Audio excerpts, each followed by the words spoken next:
ओम नमो भगवते वासुदेवाय नमः। नमस्कार दोस्तों, स्वागत है आप सभी का हमारे चैनल भक्ति ज्ञान में। दोस्तों, आज मैं आपको श्री विष्णु पुराण की कथा का श्रवण करा रहा हूँ, जिसमें आज हम श्री विष्णु पुराण के पहले अंश के 13वें अध्याय की कथा का श्रवण करेंगे, जिसमें हम वर्णन करेंगे राजा बैन और पृथु का चरित्र। श्री पराशर जी बोले, हे मैत्रेय, ध्रुव से उसकी पत्नी ने सृष्टि और भव्य को उत्पन्न किया और भव्य से शंभु का जन्म हुआ तथा सृष्टि के द्वारा उसकी पत्नी सुच्छाया ने रिपु, रिपुंजय, विप्र, विक्रल और ब्रकतेजा नामक 5 निष्पाप पुत्र उत्पन्न किए। उनमें से रिपु के द्वारा बृहति के गर्भ से महातेजस्वी चाक्षुष का जन्म हुआ। चाक्षुष ने अपनी भार्या पुष्करणी से, जो वरुण कुल में उत्पन्न और महात्मा वीरण प्रजापति की पुत्री थी, मनु को उत्पन्न किया, जो छठे मनवंतर के अधिपति हुए। तपस्वियों में श्रेष्ठ मनु से बैराज प्रजापति की पुत्री नड़वला के गर्भ में 10 महातेजस्वी पुत्र उत्पन्न हुए। नड़वला से कुरु, पुरु, शत्रुघ्न, तपस्वी, सत्यवान, शुचि, अग्निष्टोम, अतिरात्र तथा नवा, सुधुम्न और 10वां अभिमन्यु, इन महातेजस्वी पुत्रों का जन्म हुआ। कुरु के द्वारा उसकी पत्नी आग्नेयी ने अंग, सुमना, ख्याति, क्रतु, अंगिरा और शिवी, इन 6 परम तेजस्वी पुत्रों को उत्पन्न किया। अंग से सुनीता के बैन नामक पुत्र उत्पन्न हुआ। ऋषियों ने उस बैन के दाहिने हाथ का संतान के लिए मंथन किया था। हे महामुने, बैन के हाथ का मंथन करने पर उससे बैन नामक महिपाल उत्पन्न हुए, जो पृथु नाम से विख्यात हैं और जिन्होंने प्रजा के हित के लिए पूर्व काल में पृथ्वी को दुआ था। श्री मैत्रेय जी बोले, हे मुनि श्रेष्ठ, परमर्षियों ने बैन के हाथों को क्यों मथा, जिससे महापराक्रमी पृथु का जन्म हुआ।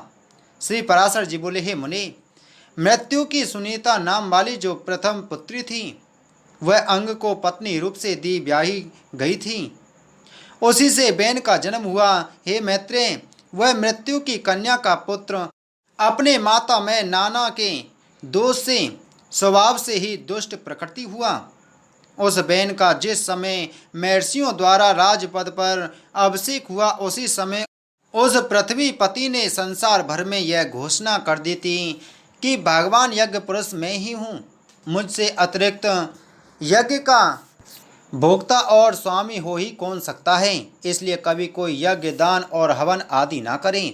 हे मैत्रेय, तब ऋषियों ने उस पृथ्वी पति के पास उपस्थित हो पहले उसकी खूब प्रशंसा कर सांत्वना युक्त मधुर वाणी से कहा। ऋषिगण बोले, हे राजन, हे पृथ्वी पते, तुम्हारे राज और देह के उपकार तथा प्रजा के हित के लिए हम जो बात कहते हैं सुनो, तुम्हारा कल्याण हो। देखो, हम बड़े बड़े यज्ञों द्वारा जो सर्व यज्ञेश्वर देवाधिपति भगवान हरि का पूजन करेंगे, उसके फल में से तुमको भी छठा भाग मिलेगा। हे नृप, इस प्रकार यज्ञों के द्वारा यज्ञ पुरुष भगवान विष्णु प्रसन्न होकर हम लोगों के साथ तुम्हारी भी सकल कामनाएं पूर्ण करेंगे। हे राजन, जिन राजाओं के राज में यज्ञेश्वर भगवान हरि का यज्ञों द्वारा पूजन किया जाता है, वे उनकी सभी कामनाओं को पूर्ण कर देते हैं। बैन बोला, मुझसे भी बढ़कर ऐसा और कौन है जो मेरा भी पूजनीय है, जिसे तुम यज्ञेश्वर मानते हो, वह हरि कहलाने वाला कौन है। ब्रह्मा, विष्णु, महादेव, इंद्र, वायु, यम, सूर्य, अग्नि, वरुण, धाता, पूषा, पृथ्वी और चंद्रमा तथा इनके अतिरिक्त और भी जितने देवता साप और कृपा करने में समर्थ हैं, वे सभी राजा के शरीर में निवास करते हैं। इस प्रकार राजा सर्वदेवमय है। हे ब्राह्मणों, ऐसा जानकर मैंने जैसी जो कुछ आज्ञा की है वैसा ही करो। देखो, कोई भी दान, यज्ञ और हवन आदि न करें। हे द्विजगण, स्त्री का परम धर्म जैसे अपने पति की सेवा करना ही माना गया है, वैसे ही आप लोगों का धर्म भी मेरी आज्ञा का पालन करना ही है। ऋषिगण बोले, महाराज, आप ऐसी आज्ञा दीजिए।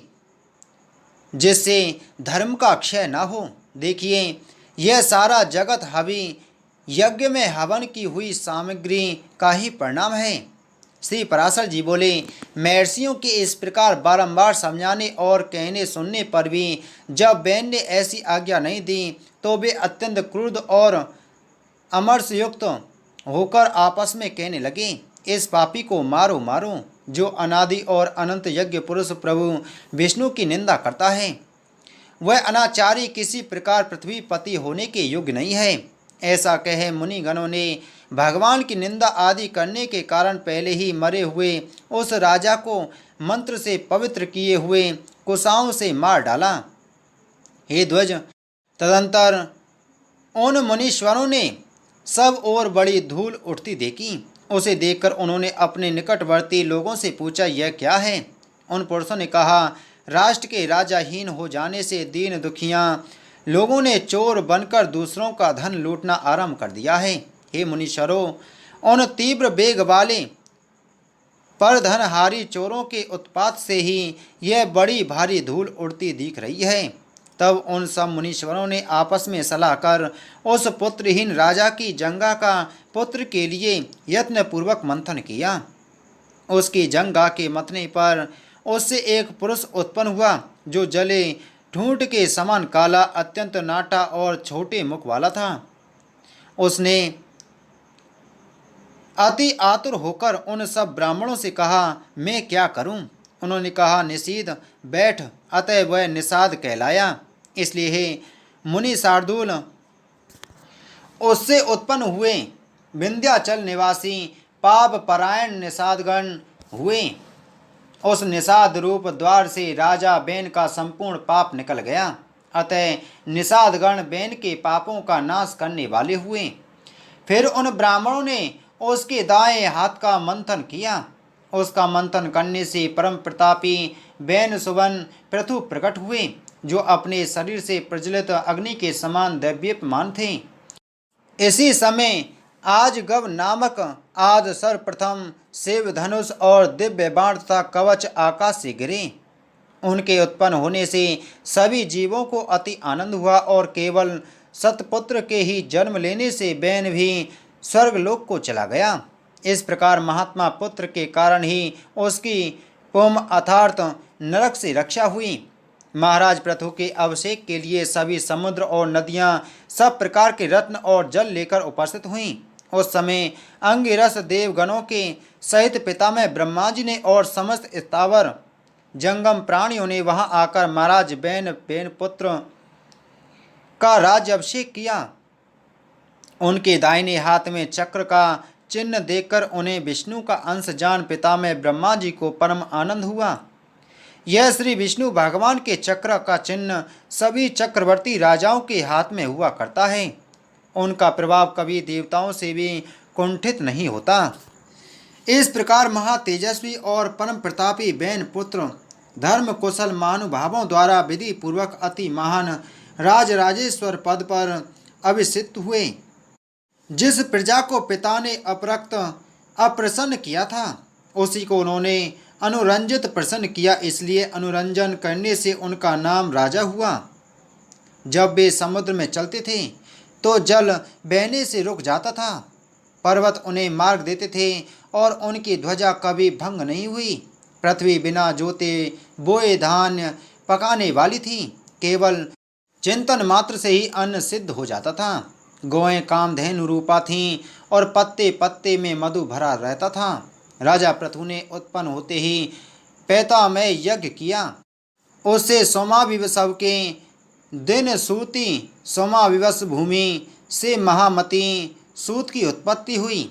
उसी महायज्ञ में बुद्धिमान मागध का भी जन्म हुआ। तब मुनिवरों ने उन दोनों सूत और मागधों से कहा, तुम इन प्रतापवान बैन पुत्र महाराज पृथु की स्तुति करो। तुम्हारे योग्य यही कार्य है और राजा भी स्तुति के ही योग्य हैं। तब उन्होंने हाथ जोड़कर सब ब्राह्मणों से कहा, ये महाराज तो आज ही उत्पन्न हुए हैं। हम इनके कोई कर्म तो जानते ही नहीं हैं। अभी इनके ना तो कोई गुण प्रकट हुए हैं और ना यश ही विख्यात हुआ है। फिर कहिए हम किस आधार पर इनकी स्तुति करें। ऋषिगण बोले, ये महाबली चक्रवर्ती महाराज भविष्य में जो जो कर्म करेंगे और इनके जो जो भावी गुण होंगे उन्हीं से तुम इनका स्तवन करो। श्री पराशर जी बोले, यह सुनकर राजा को भी परम संतोष हुआ। उन्होंने सोचा, मनुष्य सद्गुणों के कारण ही प्रशंसा का पात्र होता है, अतः मुझको भी गुण उपार्जन करने चाहिए। इसलिए अब स्तुति के द्वारा ये जिन गुणों का वर्णन करेंगे मैं भी सावधानता पूर्वक वैसा ही करूँगा। यदि यहाँ पर वे कुछ त्याज्य अवगुणों को भी कहेंगे तो मैं उन्हें त्यागूंगा। इस प्रकार राजा ने अपने चित्त में निश्चय किया। तदंतर उन सूत और मागध दोनों ने परम बुद्धिमान बेन नंदन महाराज पृथु का उनके भावी कर्मों के आश्रय से स्वर सहित भली प्रकार स्तवन किया। उन्होंने कहा, ये महाराज सत्यवादी, दानशील, सत्य मर्यादा वाले, लज्जाशील, स्वहद, क्षमाशील, पराक्रमी और दुष्टों का दमन करने वाले हैं। ये धर्मज्ञ, कृतज्ञ, दयावान, प्रियभाषी, माननीयों को मान देने वाले, यज्ञपरायण, ब्राह्मण्य, साधु समाज में सम्मानित और शत्रु तथा मित्र के साथ समान व्यवहार करने वाले हैं। इस प्रकार सूत और मागध के कहे हुए गुणों को उन्होंने अपने चित्त में धारण किया और उसी प्रकार के कार्य किए। तब उन पृथ्वीपति ने पृथ्वी का पालन करते हुए बड़ी बड़ी दक्षिणाओं वाले अनेकों महान यज्ञ किए। अराजकता के समय औषधियों के नष्ट हो जाने से भूख से व्याकुल हुई प्रजा पृथ्वीनाथ पृथु के पास आई और उनके पूछने पर प्रणाम करके उनसे अपने आने का कारण निवेदन किया। प्रजा ने कहा, हे प्रजापति नृपश्रेष्ठ, अराजकता के समय पृथ्वी ने समस्त औषधियाँ अपने में लीन कर ली हैं, अतः आपकी संपूर्ण प्रजा क्षीण हो रही है। विधाता ने आपको हमारा जीवनदायक प्रजापति बनाया है, अतः क्षुधा रूप महारोग से पीड़ित हम प्रजाजनों को आप जीवन रूप औषधि दीजिए। श्री पराशर जी बोले, यह सुनकर महाराज पृथु अपना आजगव नामक दिव्य धनुष और दिव्य बाण लेकर अत्यंत क्रोध पूर्वक पृथ्वी के पीछे दौड़ी। तब वैसे अत्यंत व्याकुल हुई पृथ्वी गौ का रूप धारण कर भागी और ब्रह्मलोक आदि सभी लोकों में गई। समस्त भूतों को धारण करने वाली पृथ्वी जहाँ जहाँ भी गई वहीं वहीं उसने बैन पुत्र पृथ्वी को शस्त्र संधान किए अपने पीछे आते देखा। तब उन प्रबल पराक्रमी महाराज पृथु से उनके बाण प्रहार से बचने की कामना से कांपती हुई पृथ्वी इस प्रकार बोली। पृथ्वी ने कहा, हे राजेंद्र, क्या आपको स्त्री वध का महापाप नहीं दिख पड़ता जो मुझे मारने पर आप ऐसे उतारू हो रहे हैं? पृथु बोले, जहाँ एक अनर्थकारी को मार देने से बहुतों को सुख प्राप्त हो उसे मार देना ही पुण्यप्रद है। पृथ्वी बोली, हे नृपश्रेष्ठ, यदि आप प्रजा के हित के लिए ही मुझे मारना चाहते हैं तो मेरे मर जाने पर आपकी प्रजा का आधार क्या होगा? पृथु ने कहा, अरे वसुदेव, अपनी आज्ञा का उल्लंघन करने वाली तुझे मारकर मैं अपने योग बल से ही इस प्रजा को धारण करूँगा। श्री पराशर जी बोले, तब अत्यंत भयभीत एवं कांपती हुई पृथ्वी ने उन पृथ्वीपति को पुनः प्रणाम करके कहा। पृथ्वी बोली, हे राजन, यत्न पूर्वक आरंभ किए हुए सभी कार्य सिद्ध हो जाते हैं, अतः मैं भी आपको एक उपाय बताती हूँ, यदि आपकी इच्छा हो तो वैसा ही करें। हे नरनाथ, मैंने जिन समस्त औषधियों को पचा लिया है उन्हें यदि आपकी इच्छा हो तो दुग्ध रूप से मैं दे सकती हूँ। अतः हे धर्मात्माओं में श्रेष्ठ महाराज, आप प्रजा के हित के लिए कोई ऐसा वत्स बछड़ा बनाइए जिसके वात्सल्य वश में उन्हें दुग्ध रूप से निकाल सकूं, और मुझको आप सर्वत्र समतल कर दीजिए जिससे मैं उत्तमोत्तम औषधियों के बीज रूप दुग्ध को सर्वत्र उत्पन्न कर सकूं। श्री पराशर जी बोले, तब महाराज पृथु ने अपने धनुष की कोटि से सैकड़ों हजारों पर्वतों को उखाड़ा और उन्हें एक स्थान पर इकट्ठा कर दिया। इससे पूर्व पृथ्वी के समतल न होने से पुर और ग्राम आदि का कोई नियत विभाग नहीं था। हे मैत्रेय, उस समय अन्न, गौरक्षा, कृषि और व्यापार का भी कोई क्रम न था। यह सब तो बैनपुत्र पृथु के समय से ही आरंभ हुआ है। हे द्विजोत्तम, जहाँ जहाँ भूमि समतल थी वहीं वहीं पर प्रजा ने निवास करना पसंद किया। उस समय तक प्रजा का आहार केवल फल मूलादि ही था। वह भी औषधियों के नष्ट हो जाने से बड़ा दुर्लभ हो गया था। तब पृथ्वीपति पृथु ने स्वयं मनु को बछड़ा बनाकर अपने हाथ में ही पृथ्वी से प्रजा के हित के लिए समस्त धान्यों को दुहा। हे तात, उसी अन्न के आधार से अब भी सदा प्रजा जीवित रहती है। महाराज पृथु प्राण दान करने के कारण भूमि के पिता हुए, इसलिए उस सर्वभूत धारिणी को पृथ्वी नाम मिला। हे मुनि, फिर देवता मुनि दैत्य राक्षस पर्वत गंधर्व सर्प यक्ष और पितृगण आदि ने अपने अपने पात्रों में अपना अभिमत दूध दुहा तथा दुहने वाले के अनुसार उनके सजातीय ही दोग्धा और बस आदि हुए। इसलिए विष्णु भगवान के चरणों से प्रकट हुई यह पृथ्वी ही सबको जन्म देने वाली, बनाने वाली तथा धारण और पोषण करने वाली है। इस प्रकार पूर्व काल में बेन के पुत्र महाराज पृथु ऐसे प्रभावशाली और वीरवान हुए। प्रजा का रंजन करने के कारण वे राजा कहलाए। जो मनुष्य महाराज पृथु के इस चरित्र का कीर्तन करता है उसका कोई भी दुष्कर्म फलदायी नहीं होता। पृथु का यह अच्युतम जन्म वृतांत और उनका प्रभाव अपने सुनने वाले पुरुषों के दुस्वप्नों को सर्वदा शांत कर देता है। श्री विष्णु पुराण पहला अंश 14वां अध्याय, जिसमें हम वर्णन करेंगे प्राचीन वही का जन्म और प्रचेताओं का भागवत आराधन। श्री पराशर जी बोले, हे मैत्रेय, पृथ्वी के अंतर्दान और बादी नामक दो धर्मज्ञ पुत्र हुए। उनमें से अंतर्दान से उसकी पत्नी शिखंडनी ने हविर्धान को उत्पन्न किया। हविर्धान से अग्निकुलिना दिशना ने प्राचीन वही शुक्र गय कृष्ण ब्रज और अजिन ये 6 पुत्र उत्पन्न किए। हे महाभाग, हविर्धान से उत्पन्न हुए भगवान प्राचीन वही एक महान प्रजापति थी जिन्होंने यज्ञ के द्वारा अपनी प्रजा की बहुत वृद्धि की।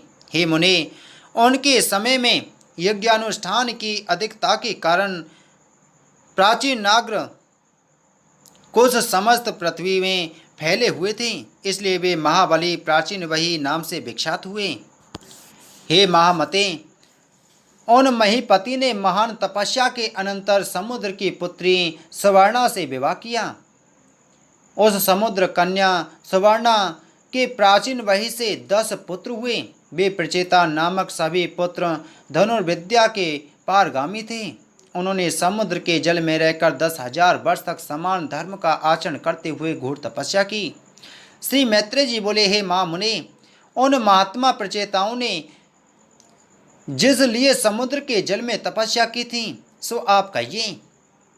श्री पराशर जी कहने लगे, हे मैत्रेय, एक बार प्रजापति की प्रेरणा से प्रचेताओं के महात्मा पिता प्राचीन वही ने उनसे अति सम्मानपूर्वक संतानोत्पत्ति के लिए इस प्रकार कहा। प्राचीन वही बोले, हे पुत्रों, देवादिदेव ब्रह्मा जी ने मुझे आज्ञा दी है कि तुम प्रजा की वृद्धि करो और मैंने भी उनसे बहुत अच्छा कह दिया है। अतः हे पुत्रगण, तुम भी मेरी प्रसन्नता के लिए सावधानता पूर्वक प्रजा की वृद्धि करो, क्योंकि प्रजापति की आज्ञा तुमको भी सर्वथा माननीय है। श्री पराशर जी बोले, हे मुनि, उन राजकुमारों ने पिता के ये वचन सुनकर उनसे जो आज्ञा ऐसा कहकर फिर पूछा। प्रचेता बोले, हे तात, जिस कर्म से हम प्रजा वृद्धि में समर्थ हो सकें उसकी आप हमसे भली प्रकार व्याख्या कीजिए। पिता ने कहा, वरदायक भगवान विष्णु की आराधना करने से ही मनुष्यों को निसंदेह इष्ट वस्तु की प्राप्ति होती है और किसी उपाय से नहीं। इसके सिवा और मैं तुमसे क्या कहूँ। इसलिए यदि तुम सफलता चाहते हो तो प्रजा वृद्धि के लिए सर्वभूतों के स्वामी श्री हरि गोविंद की उपासना करो। धर्म अर्थ काम या मोक्ष की इच्छा वालों को सदा अनादि पुरुषोत्तम भगवान विष्णु की ही आराधना करनी चाहिए। कल्प के आरंभ में जिनकी उपासना करके प्रजापति ने संसार की रचना की है, तुम उन अच्युत की ही आराधना करो, इससे तुम्हारी संतान की वृद्धि होगी। श्री पराशर जी बोले, पिता की ऐसी आज्ञा होने पर प्रचेता नामक 10 पुत्रों ने समुद्र के जल में डूबे रहकर सावधानता पूर्वक तप करना आरंभ कर दिया। हे मुनि श्रेष्ठ, सर्वलोकाश्रय जगतपति श्री नारायण में चित्त लगाए हुए उन्होंने 10,000 वर्ष तक वहीं जल में ही स्थित रहकर देवादिदेव श्री हरि की एकाग्र चित्त से स्तुति की, जो अपनी स्तुति की जाने पर स्तुति करने वालों की सभी कामनाएं सफल कर देती हैं। श्री मैत्रेय जी बोले, हे मुनि श्रेष्ठ, समुद्र के जल में स्थित रहकर प्रचेताओं ने भगवान विष्णु की जो अति पवित्र स्तुति की थी, वह कृपा मुझसे कहिए। श्री पराशर जी बोले, हे मैत्रेय, पूर्व काल में समुद्र में स्थित रहकर प्रचेताओं ने तन्मय भाव से श्री गोविंद की जो स्तुति की वह सुनो। प्रचेताओं ने कहा, जिनमें संपूर्ण वाक्यों की नित्य प्रतिष्ठा है, अर्थात जो संपूर्ण वाक्यों के एकमात्र प्रतिपाद हैं तथा जो जगत की उत्पत्ति और प्रलय के कारण हैं, उन निखिल जगन्नायक परम प्रभु को हम नमस्कार करते हैं, जो आद ज्योति स्वरूप अनुपम अनंत अपार और समस्त चराचर के कारण हैं, तथा जिन रूपहीन परमेश्वर के दिन रात्रि और संध्या ही प्रथम रूप हैं, उन काल स्वरूप भगवान को नमस्कार है। समस्त प्राणियों के जीवन रूप जिनके अमृतमय स्वरूप को देव और पितृगण नित्य प्रति भोगते हैं, उन स्वाम स्वरूप प्रभु को नमस्कार है। जो तीक्ष्ण स्वरूप अपने तेज से आकाश मंडल को प्रकाशित करते हुए अंधकार को भक्षण कर जाते हैं, तथा जो घाम शीत और जल के उद्गम स्थान हैं, उन सूर्य स्वरूप नारायण को नमस्कार है। जो कठिनता युक्त होकर इस संपूर्ण संसार को धारण करते हैं और शब्द आदि पांचों विषयों के आधार तथा व्यापक हैं, उन भूमि रूप भगवान को नमस्कार है। जो संसार का योगिनी रूप है और समस्त देहधारियों का बीज है, भगवान हरि के उस जल स्वरूप को हम नमस्कार करते हैं। जो समस्त देवताओं का हव्यभुक और पितृगण का कव्यभुक मुख है, उस अग्नि स्वरूप विष्णु भगवान को नमस्कार है। जो प्राण अपान आदि 5 प्रकार से देह में स्थित होकर दिन रात चेष्टा करता रहता है तथा जिनकी योनि आकाश है, उस वायु रूप भगवान को नमस्कार है। जो समस्त भूतों को अवकाश देता है, उस अनंत मूर्ति और परम शुद्ध आकाश स्वरूप प्रभु को नमस्कार है। समस्त इंद्रियां सृष्टि के जो उत्तम स्थान हैं, उन शब्द स्पर्श आदि रूप विधाता श्री कृष्ण चंद्र को नमस्कार है। जो क्षर और अक्षर इंद्रिय रूप से नित्य विषयों को ग्रहण करते हैं, उन ज्ञान मूल हरि को नमस्कार है। इंद्रियों के द्वारा ग्रहण किए विषयों को जो आत्मा के सम्मुख उपस्थित करता है, उस अंतःकरण रूप विश्वात्मा को नमस्कार है। जिस अनंत में सकल विश्व स्थित है, जिससे वह उत्पन्न हुआ है और जो उसके लय का भी स्थान है, उस प्रकृति स्वरूप परमात्मा को नमस्कार है। जो शुद्ध और निर्गुण होकर भी ब्रह्मवश गुण युक्त से दिखाई देते हैं, उन आत्मस्वरूप पुरुषोत्तम देव को हम नमस्कार करते हैं। जो अविकारी अजन्मा शुद्ध निर्गुण निर्मल और श्री विष्णु का परम पद है, उस ब्रह्म स्वरूप को हम नमस्कार करते हैं। जो न लंबा है न पतला है, न मोटा है न छोटा है और न काला है न लाल है, जो स्नेह द्रव्य कांति तथा शरीर से रहित एवं अनासक्त और अशरीरी जीव से भिन्न है, जो अवकाश स्पर्श गंध और रस से रहित तथा आँख कान विहीन अचल एवं जिह्वा हाथ और मन से रहित है, जो नाम गोत्र सुख और तेज से शून्य तथा कारणहीन है, जिसमें भय भ्रांति निंद्रा जरा और मरण इन अवस्थाओं का अभाव है, जो अरज रजोगुण रहित अशब्द अमृत अलुप्त गति शून्य और असंभृत अनच्छादित है, एवं जिसमें पूर्वापर व्यवहार की गति नहीं है, वही भगवान विष्णु का परम पद है, जिसका ईशन शासन ही परम गुण है, जो सर्वरूप और अनाधार है तथा जिह्वा और दृष्टि का अविषय है। भगवान विष्णु के उस परम पद को हम नमस्कार करते हैं। श्री पराशर जी बोले, इस प्रकार श्री विष्णु भगवान में समाधिस्थ होकर प्रचेताओं ने महासागर में रहकर उनकी स्तुति करते हुए 10,000 वर्ष तक तपस्या की। तब भगवान श्री हरि ने प्रसन्न होकर उन्हें खिले हुए नील कमल की सी आवायुक्त दिव्य छवि से जल के भीतर ही दर्शन दिए। प्रचेताओं ने पक्षी राज गरुड़ पर चढ़े हुए श्री हरि को देखकर उन्हें भक्ति भाव के भार से झुके हुए मस्तकों द्वारा प्रणाम किया।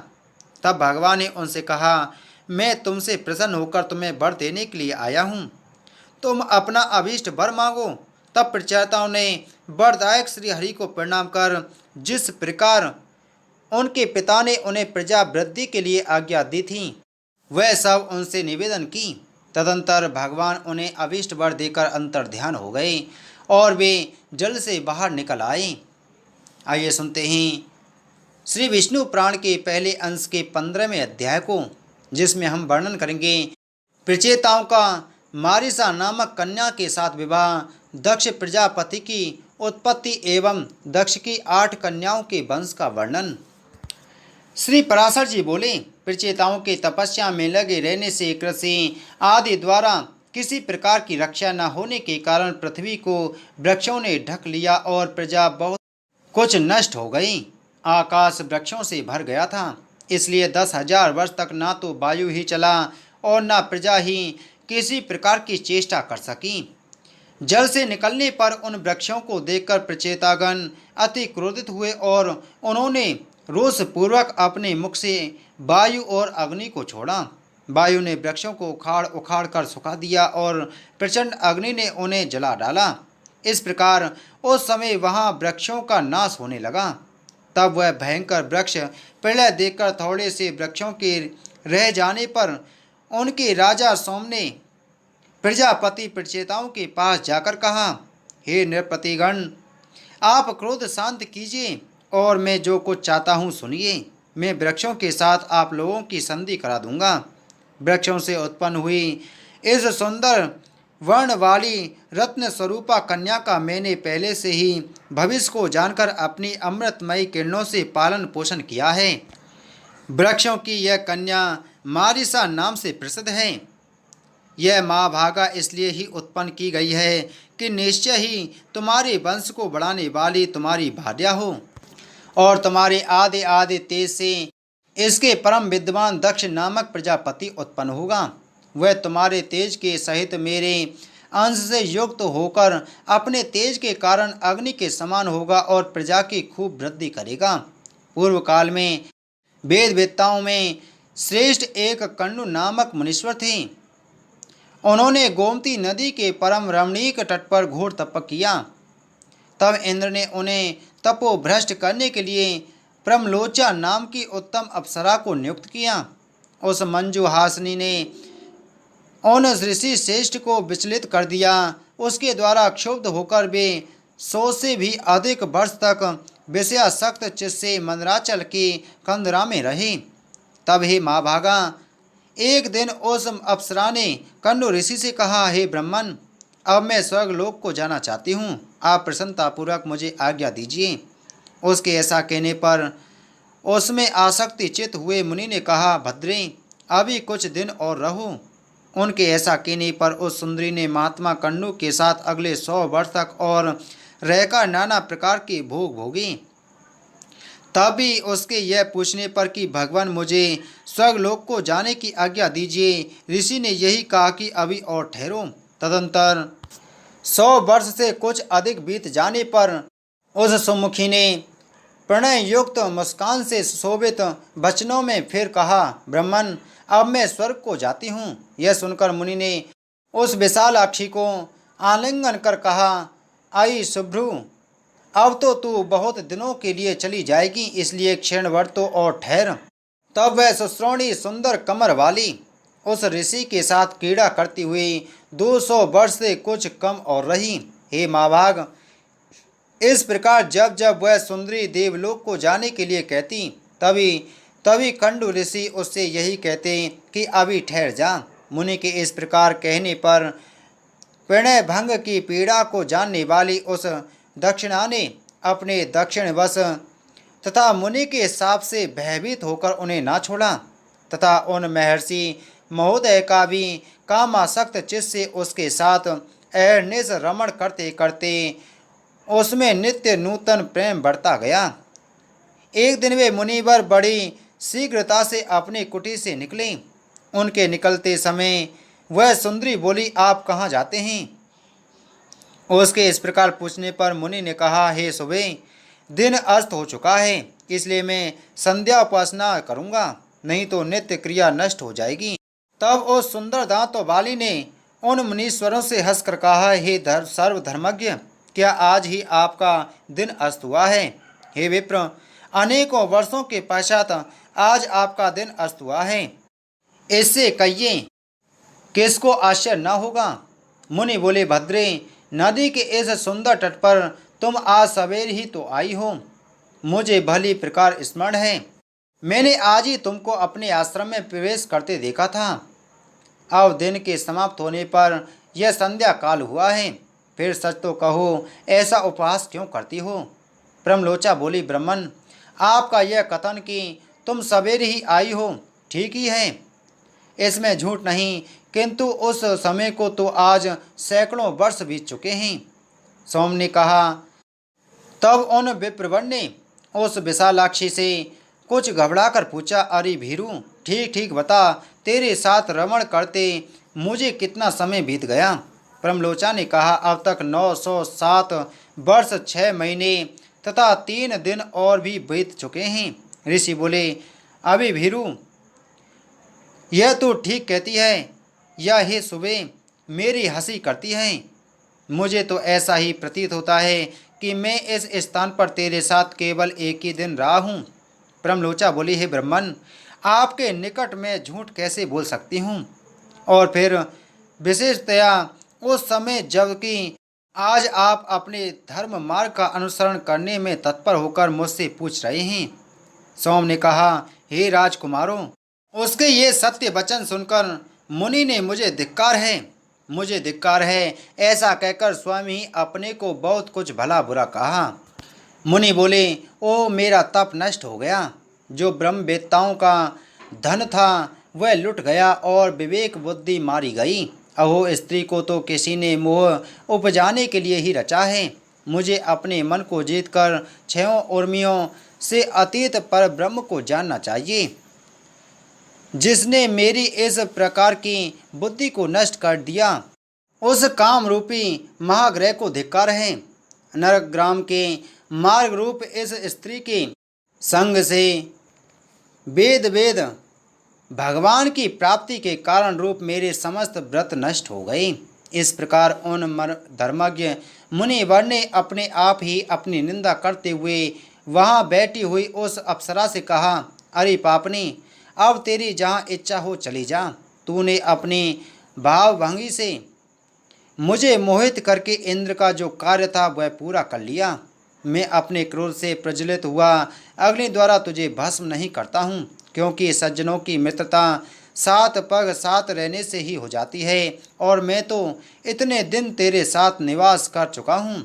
अथवा इसमें तेरा दोष भी क्या है जो मैं तुझ पर क्रोध करूँ? दोष तो सारा मेरा ही है, क्योंकि मैं बड़ा ही अजितेंद्रिय हूँ। तू महामोह की पटारी और अत्यंत निंदनीय है। हाय, तूने इंद्र के स्वार्थ के लिए मेरी तपस्या नष्ट कर दी, तुझे धिक्कार है। सोम ने कहा, हे बे ब्रह्मर्षि, उस सुंदरी से जब तक ऐसा कहते रहे तब तक वह भय के कारण पसीने में सराबोर होकर अत्यंत कांपती रही। इस प्रकार जिसका समस्त शरीर पसीने में डूबा हुआ था और जो भय से थर थर काँप रही थी, उस ब्रह्मलोचा से मुनि श्रेष्ठ कंडू ने क्रोधपूर्वक कहा, अरे तू चली जा, चली जा। तब बारंबार फटकारे जाने पर वह उस आश्रम से निकली और आकाश मार्ग से जाते हुए उसने अपना पसीना वृक्ष के पत्तों से पहुँचा। वह बाला वृक्षों के नवीन लाल लाल पत्तों से अपने पसीने तर शरीर को पहुँचती हुई एक वृक्ष से दूसरे वृक्ष पर चलती गई। उस समय ऋषि ने उसके शरीर में जो गर्भ स्थापित किया था वह भी रोमांच से निकले हुए पसीने के रूप में उसके शरीर से बाहर निकल आया। उस गर्भ को वृक्षों ने ग्रहण कर लिया, उसे वायु ने एकत्रित कर दिया और मैं अपनी किरणों से उसे पोषित करने लगा। इससे वह धीरे धीरे बढ़ गया। वृक्षाग्र से उत्पन्न हुई वह मारिसा नाम की सुमुखी कन्या तुम्हें वृक्षगण समर्पण करेंगे। अतः अब यह क्रोध शांत करो। इस प्रकार वृक्षों से उत्पन्न हुई वह कन्या प्रमलोचा की पुत्री है तथा कंडो मुनि की, मेरी और वायु की भी संतान है। श्री पराशर जी बोले, हे मैत्रेय, तब यह सोचकर कि प्रचेतागण योग भ्रष्ट की कन्या होने से मारिसा को अग्राह्य ना समझें, सोमदेव ने कहा, साधु श्रेष्ठ भगवान कंडुबी तप के क्षीण हो जाने से पुरुषोत्तम क्षेत्र नामक भगवान विष्णु की निवास भूमि को गए और हे राजपुत्रों, वहाँ वे महायोगी एक निष्ठ होकर एकाग्र चित्त से ब्रह्मपार मंत्र का जप करते हुए ऊर्ध्वबाहु रहकर श्री विष्णु भगवान की आराधना करने लगे। प्रचेतागण बोले, हम कंडो मुनि का ब्रह्मपार नामक परम स्त्रोत सुनना चाहते हैं, जिसका जप करते हुए उन्होंने श्री केशव की आराधना की थी। सोम ने कहा, हे राजकुमारों, वह मंत्र इस प्रकार है। श्री विष्णु भगवान संसार मार्ग की अंतिम अवधि हैं, उनका पार पाना कठिन है। वे पर आकाश आदि से भी पर अतार्थ अनंत हैं, अतः सत्य स्वरूप हैं। तपोनिष्ठ महात्माओं को भी वे व्याप्त हो सकते हैं, क्योंकि वे पर अनात्म प्रपंच से परे हैं तथा पर इंद्रियों के अगोचर परमात्मा हैं और भक्तों के पालक एवं उनके अभीष्ट को पूर्ण करने वाले हैं। वे कारण पंचभूत के कारण पंच तन्मात्रा के हेतु तामस अहंकार और उसके भी हेतु महतत्व के हेतु प्रधान के भी परम हेतु हैं और इस प्रकार समस्त कर्म और कर्ता आदि के सहित कार्य रूप से स्थित सकल प्रपंच का पालन करते हैं। ब्रह्म ही प्रभु हैं, ब्रह्म ही सर्वजीव रूप हैं और ब्रह्म ही सकल प्रजा का पति रक्षक तथा अविनाशी हैं।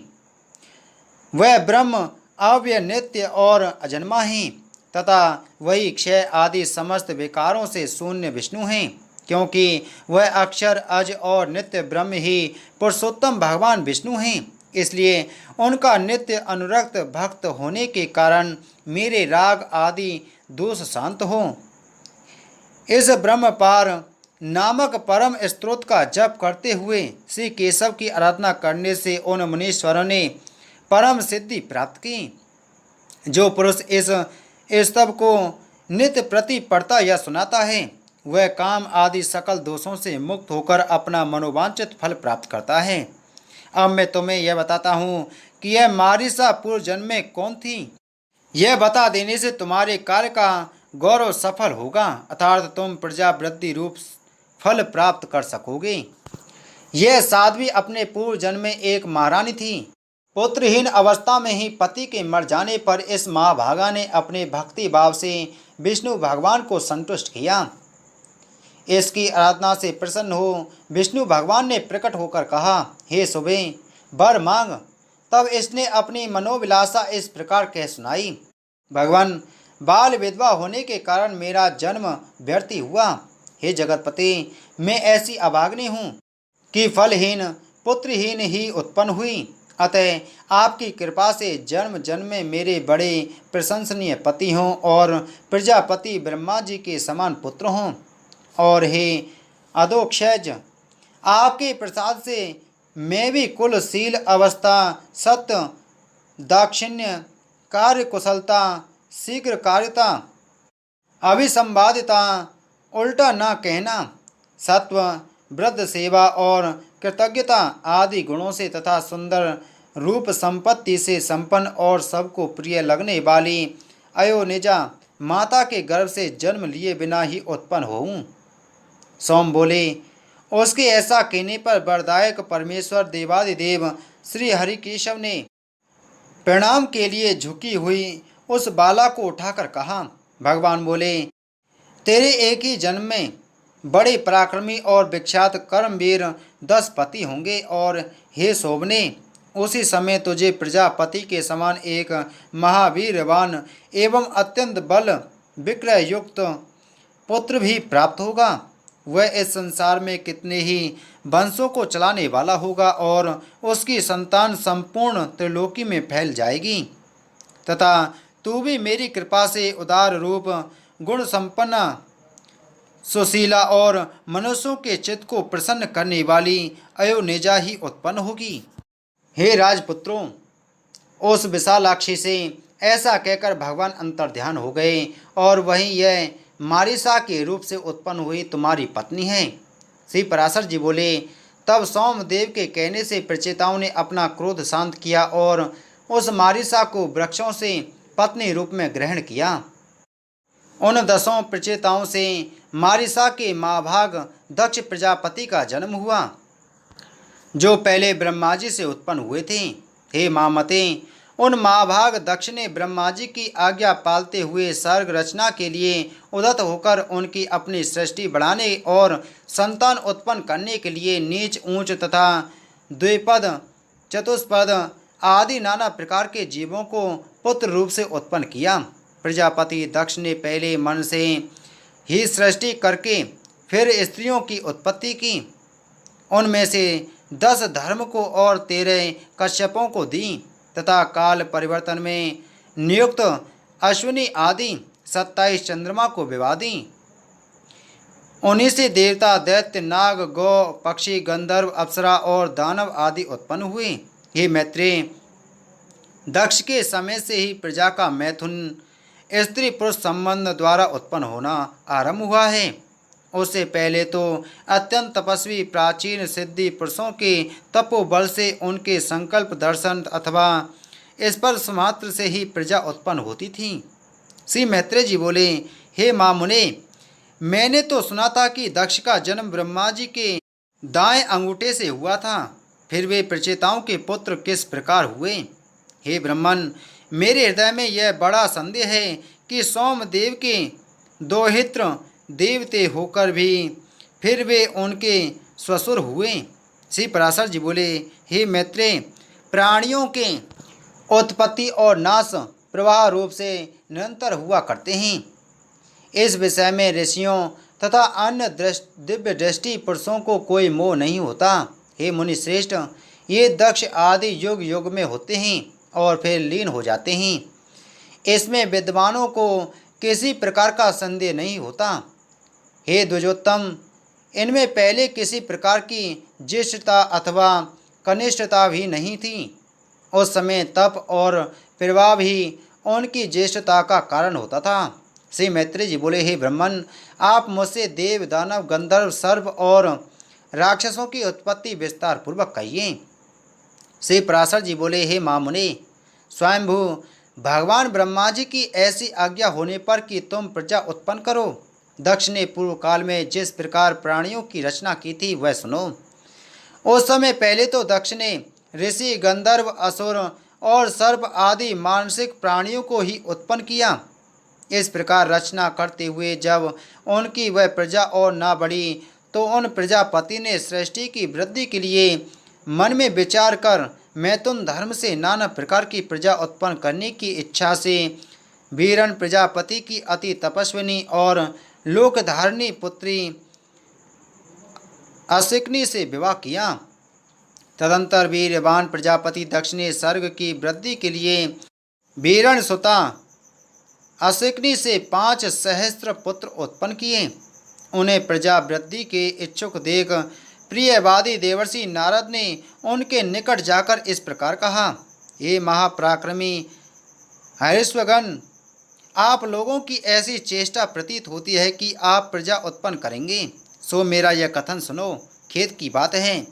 तुम लोग अभी निरे अनभिज्ञ हो, क्योंकि तुम इस पृथ्वी का मध्य अध, ऊपरी भाग और अध नीचे का भाग कुछ भी नहीं जानते। फिर प्रजा की रचना किस प्रकार करोगे? देखो, तुम्हारी गति इस ब्रह्मांड में ऊपर नीचे और इधर उधर सब ओर अप्रतिहत बेरोक टोक है। अतः अज्ञानियों, तुम सब मिलकर इस पृथ्वी का अंत क्यों नहीं देखते? नारद जी के ये वचन सुनकर वे सब भिन्न भिन्न दिशाओं को चले गए और समुद्र में जाकर जिस प्रकार नदियां नहीं लौटती उसी प्रकार वे भी आज तक नहीं लौटे। हर्यश्वों के इस प्रकार चले जाने पर प्रचेताओं के पुत्र दक्ष ने वैरणी से 1 सहस्त्र पुत्र और उत्पन्न किए। वे सब लाश्वगण भी प्रजा बढ़ाने के इच्छुक हुए, किंतु हे ब्राह्मण, उनसे नारद जी ने ही फिर पूर्वोक्त बातें कह दी। तब वे सब आपस में एक दूसरे से कहने लगे, महामुनि, नारद जी ठीक कहते हैं, हमको भी इनमें संदेह नहीं। अपने भाइयों के मार्ग का ही अवलंबन करना चाहिए। हम भी पृथ्वी का परिमाण जानकर ही सृष्टि करेंगे। इस प्रकार वे भी उसी मार्ग से समस्त दिशाओं को चले गए और समुद्रगत नदियों के समान आज तक नहीं लौटे। हे ध्वज, तब से ही यदि भाई को खोजने के लिए भाई ही जाए तो वह नष्ट हो जाता है। अतः विज्ञ पुरुष को ऐसा न करना चाहिए। महाभाग दक्ष प्रजापति ने उन पुत्रों को भी गए जान नारद जी पर बड़ा क्रोध किया और उन्हें शाप दे दिया। हे मैत्रेय, हमने सुना है कि फिर उस विद्वान प्रजापति ने सर्ग वृद्धि की इच्छा से वैरणी से 60 कन्याएं उत्पन्न की। उनमें से उन्होंने 10 धर्म को, 13 कश्यप को, 27 सोम चंद्रमा को और 4 अरिष्ट नेमि को दी तथा 2 बहुपुत्र, 2 अंगिरा और 2 कृशाश्व को विवाही। अब उनके नाम सुनो। अरुंधति, वसु, यामी, लम्मा, भानु, मरुतवती, संकल्पा, मुहूर्ता, साध्या और विश्वा, ये 10 धर्म की पत्नियां थीं। अब तुम इनके पुत्रों का विवरण सुनो। विश्वा के पुत्र विश्वे देवा थे। सांध्या से साध्य गण हुए, मरुतवती से मरुतवान और वसु से वसुगण हुए तथा भानु से भानु और मुहूर्ता से मूर्ताभिमानी देवगण हुए। लम्बा से घोष, यामी से नागविथि और अरुंधति से समस्त पृथ्वी विषयक प्राणी हुए तथा संकल्पा से सर्वात्मक संकल्प की उत्पत्ति हुई। नाना प्रकार का वसु, तेज अथवा धन ही जिनका प्राण है, ऐसे ज्योति आदि जो 60 वसुगण विख्यात हैं। अब मैं उनके वंश का विस्तार सुनाता हूँ। उनके नाम आप, ध्रुव, सोम, धर्म, अनिल, वायु, अनल, अग्नि, प्रत्युष और प्रभास कहे जाते हैं। आपके पुत्र वैतन्य, श्रम, शांत और ध्वनि हुए तथा ध्रुव के पुत्र लोक संहारक भगवान काल हुए। भगवान वर्चा सोम के पुत्र थे, जिनसे पुरुष वर्चस्वी तेजस्वी हो जाता है। और धर्म के उनकी भार्या मनोहरा से द्रविण होत एवं हव्यवह तथा शिशिर, प्राण और वरुण नामक पुत्र हुए। अनिल की पत्नी शिवा थी। उससे अनिल के मनोजव और अभिज्ञात गति ये 2 पुत्र हुए। अग्नि के पुत्र कुमार सरस्तंभ सरकंडे से उत्पन्न हुए थे। ये कृतकाओं के पुत्र होने से कार्तिकेय कहलाए। शाख, विशाख और नैग में इनके छोटे भाई थे। देवल नामक ऋषि को प्रत्युष का पुत्र कहा जाता है। इन देवल के भी 2 क्षमाशील और मनीषी पुत्र हुए। बृहस्पति जी की बहन वर स्त्री जो ब्रह्मचारिणी और सिद्ध योगिनी थी तथा अनासक्त भाव से समस्त भूमंडल में विचरती थी। 8वें वसु प्रवास की भार्या हुई। उससे सहस्त्रों शिल्पों कारीगरियों के कर्ता और देवताओं के शिल्पी महाभाग प्रजापति विश्वकर्मा का जन्म हुआ, जो समस्त शिल्पकारों में श्रेष्ठ और सब प्रकार के आभूषण बनाने वाले हुए तथा जिन्होंने देवताओं के संपूर्ण विमानों की रचना की और जिन महात्मा की आविष्कृष्टा शिल्प विद्या के आश्रय से बहुत से मनुष्य जीवन निर्वाह करते हैं, उन विश्वकर्मा के 4 पुत्र थे। उनके नाम सुनो। वे अजयकपाद, ऐर्वधुन, त्वष्टा और परम पुरुषार्थी रुद्र थे। उनमें से त्वष्टा के पुत्र महातपस्वी विश्वरूप थे।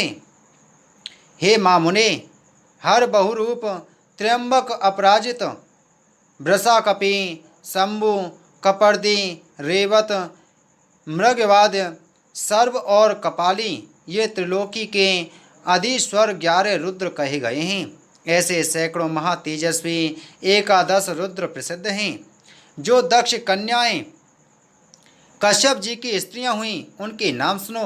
वे अदिति, दिति, दनु, अरिष्टा, सुरसा, खसा, सुरभि, विनता, ताम्रा, क्रोधवसा, इरा, कद्रु और मुनि थीं। हे धर्मज्ञ, अब तुम उनकी संतान का विवरण श्रवण करो। पूर्व चाक्षुष मनवंतर में तोषित नामक 12 श्रेष्ठ देवगण थे। वे यशस्वी सुरश्रेष्ठ चाक्षुष मनवंतर के पश्चात वैवस्वत मनवंतर के उपस्थित होने पर एक दूसरे के पास जाकर मिले और परस्पर कहने लगे, हे देवगण, जाओ हम लोग शीघ्र ही अदिति के गर्भ में प्रवेश कर इस वैवस्वत मनवंतर में जन्म लें, इसी में हमारा हित है।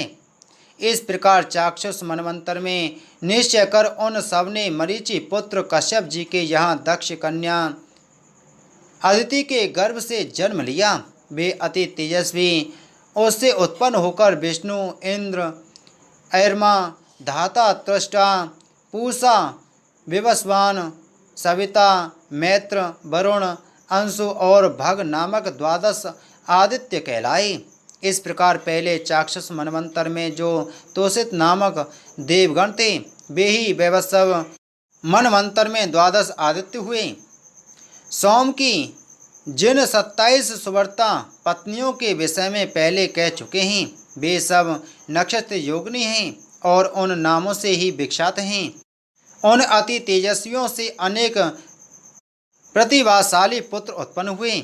अरिष्टनेमि की पत्नी के 16 पुत्र हुए। बुद्धिमान बहुपुत्र की भार्या कपिला, अतिलोहिता, पीता और असिता नामक 4 प्रकार की विद्युत कही जाती हैं।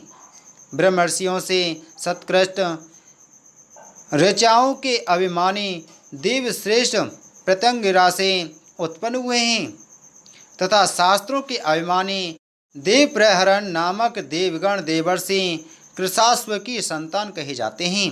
हे तात, 8 वसु, 11 रुद्र, 12 आदित्य, प्रजापति और वसटकार ये 33 वेदोक्त देवता अपनी इच्छा अनुसार जन्म लेने वाले हैं। कहते हैं इस लोक में इनके उत्पत्ति और निरोध निरंतर हुआ करते हैं। ये 1000 युग के अनंतर पुण्य पुण्य उत्पन्न होते रहते हैं। हे मैत्रेय, जिस प्रकार लोक में सूर्य के अस्त और उदय निरंतर हुआ करते हैं उसी प्रकार ये देवगण भी युग युग में उत्पन्न होते रहते हैं।